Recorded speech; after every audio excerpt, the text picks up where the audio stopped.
Okay, guys, so we are doing chapter day 12 and 13. We are almost done with this book. They're fairly short ones.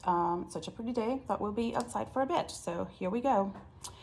I woke to the sound of rain pattering on the roof of the tent. There's a leak in one corner, so I've got cold rain water dripping down my neck when I notice a picture stuck above me in the supporting poles. I can only assume this is the girl that broke Davy's heart, and I want to cry just looking at her. She's everything I'm not: blonde, well dressed, legs that look like they never grew hair in the first place, let alone need shaving. The kind of tan that doesn't have white lines from a sports bra. She's got on makeup, and it doesn't look funny on her like it does on me. I always hold my face wrong, worried about smearing lipstick or weirded out by the fact that I can see my own eyelashes. Meredith stopped giving me makeovers because she said I always look like I'm about to either sneeze or vomit. That's amazing. Apparently, neither one of those looks attracts boys. But the girl looking down on me right now didn't have that problem. She looks like she knows how to talk to boys and what to do with them later on, too. And while they don't look a thing alike, I feel my fists curling up just looking at this girl because whatever it is she has, Natalie does too. And it makes boys like Duke and Davy act like fools, leaving girls like me to sit by themselves and wonder what we're lacking. God damn it, Davy, I say, shoving him in the back. There's not much left of him, so he goes over a little bit, arms sliding down to slip over his face, like he's hiding from that girl even now. What was it about her, huh? I yell at him. I've been spinning this great idea about how we were supposed to be together, cheated by time and chance, and here Davy died, staring up at this girl who's just so damned city. Maybe he never gave me a second thought. Maybe I imagined that lingering glance at the gas station. Maybe I was always only just a kid to him, a little sister tagging along that he could teach things to. And maybe it's my own fault for making Davy Beat into a hero in my mind, the perfect guy for me that maybe didn't ever exist in the first place. Or maybe he did think I did a good job growing up. Maybe he was coming out here to get this girl out of his system for good. Maybe he looked up at the ceiling once or twice and thought about me, or at least wondered what I was up to. Maybe this and maybe that. I'll never know for sure because the only person who can answer my questions is dead next to me. The closest we've been years too late. Shithole, I say, because it's the only thing I can think of, and I've already told everything from the sky to the ground to fuck off. It stops raining, the drops tapering down to bits of nothing, so that I can probably get moving again. I sit up at the thought, gasping at the pain in my rib, but already halfway up, so I finish the job. I lay down last night thinking that if Davy Beat couldn't make it, then I sure as hell won't.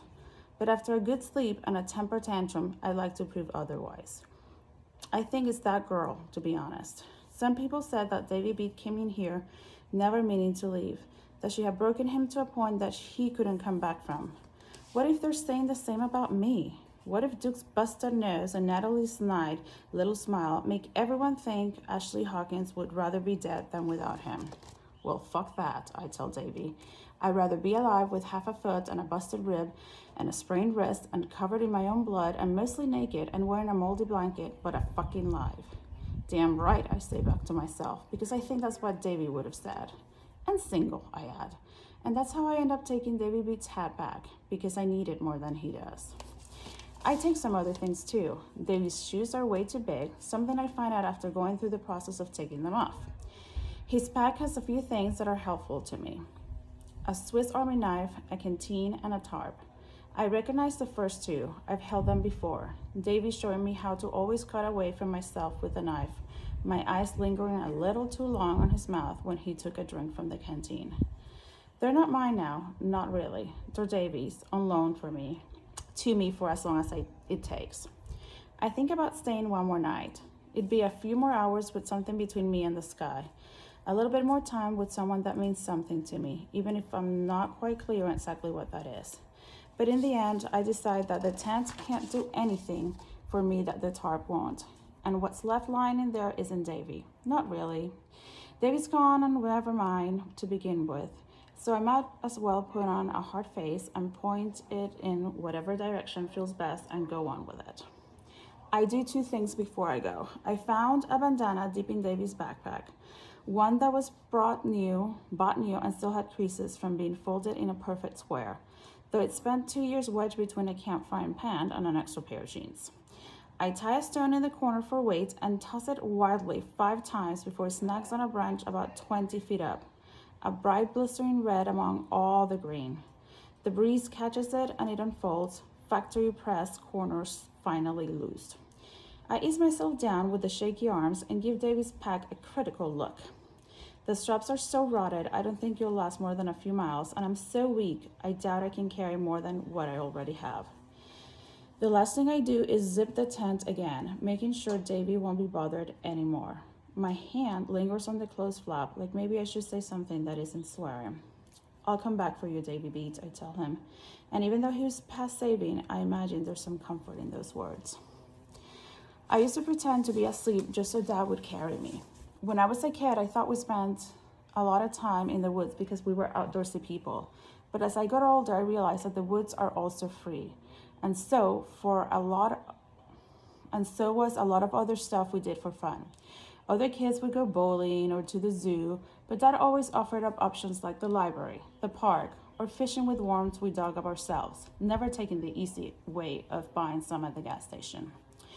We walked everywhere too, me following Dad with my pole leaned against my shoulder, worn-out sneakers pounding along the cracked sidewalk as I waved at my friends hanging out in the pool, bodies warm in the sun.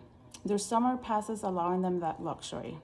And if I'm being honest, I wasn't all that jealous, because those kids at the pool and the bowling alley, they didn't have their dads with them, holding their hands when they crossed the street or showing them how to bait a hook.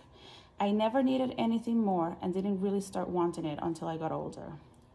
Dad's friends were the same kind of people, happy to drink cheap beer and sit in aluminum folding chairs on the front lawn, while us kids chased each other, the little ones wearing clothes the bigger ones had grown out of. Our games were made of mud and sticks, rocks and dirt, and we were happy.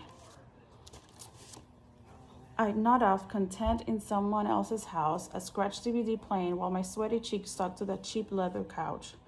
A bowl of suckers someone had nicked from the dentist's office sitting on the floor. The adults always followed a pattern, soft chuckles as they wound up that led into bursts of loud laughter as the beer made jokes funnier, the speaker more clever. People would show up and the house noise would swell, becoming a wall of sound with no individual words, just spikes of hilarity. That would fade, sharp slaps of the screen door opening and closing as people came and went, the population of the kids dwindling as their parents left. The host always offered to let the remaining ones stay, have their parents come get them in the morning. That was my cue to fake sleep, head tipped back, hands open and loose, encouraging a bit of drool to slip out of my mouth. I knew Dad would never leave me. He always felt better if I was home with him. What was left of our family safe under one roof, even if it did leak. So I'd wait for him to come, struggling to keep my body in an approximation of sleep when I was so tense, hoping he'd fall for it. Maybe he knew I was faking it every time, or maybe he'd had so many beers I didn't need to try so hard. Either way, it didn't matter. Dad always scooped me up, strong arms tight around me.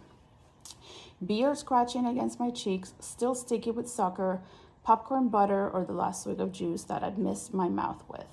And even though I stayed awake all night waiting for the moment for Dad to come and get me, I always fell asleep on the walk back home, safe and happy with him. I left Davy behind with a few hours of sunlight left, afraid to stay much longer or else I might lose the determination to leave. Ouch. His tent is a mile or so behind me when I stopped to examine my foot. I did a number on it when I decided to go crazy in the storm, losing my plastic bag as I ran. The scab that had started to form was torn off at some point, and I managed to nick off a little more of exposed bone in the process. Oof.